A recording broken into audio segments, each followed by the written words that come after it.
नमस्कार दोस्तों, इस वीडियो में हम एक्सरसाइज 1.3 जो क्लास 9th का मैथ है उसके जो तीसरा प्रश्न है उसको हम सॉल्व करना सीखेंगे।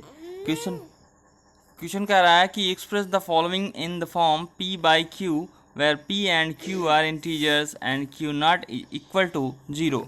तो इसको हमें क्या करना है, p बाई क्यू के रूप में चेंज करना है। तो पहला क्वेश्चन जैसे आप देख सकते हैं कितना दिया गया है, 0.6 बार दिया गया है। तो इसको हम सॉल्व कैसे करेंगे, लिख देंगे 0.6 बार।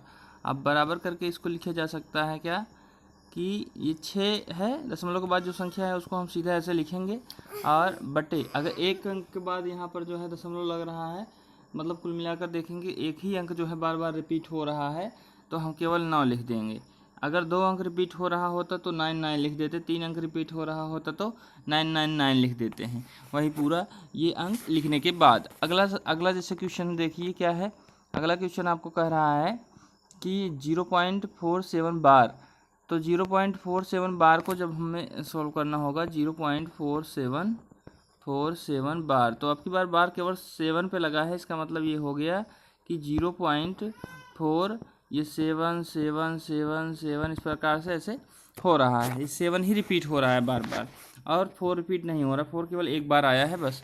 तो ऐसी स्थिति में हम क्या करते हैं कि सिंपली ऐसी स्थिति में आपको कर देना है कि जो 47 लिखा गया है दशमलव के बाद वाली संख्या है, तो 47 को जो है हम ऐसे ही 47 लिख देंगे और फिर अपान।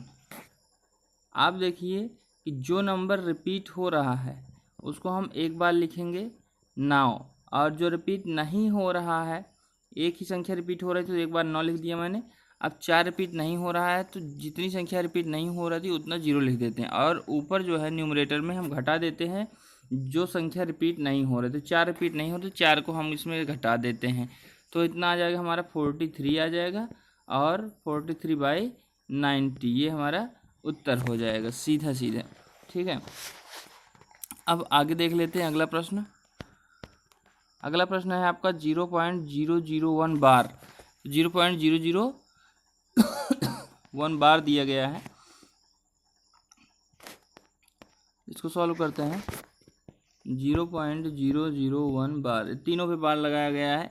तो आप देखिए ऊपर जो है क्या है, संख्या 1 है तो 1 लिख देंगे, बटे ये 3 संख्याएं थी जो रिपीट हो रही थी बार बार, तो 3 बार हम यहाँ पर 9 लिख देंगे, तो ये हमारा उत्तर हो जाएगा।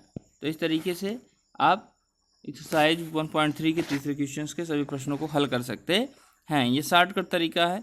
लॉन्ग अगर जैसे लिखना होता है फेयर कॉपी में, अगर आप वैसा चाहते हैं तो कमेंट में बताएं।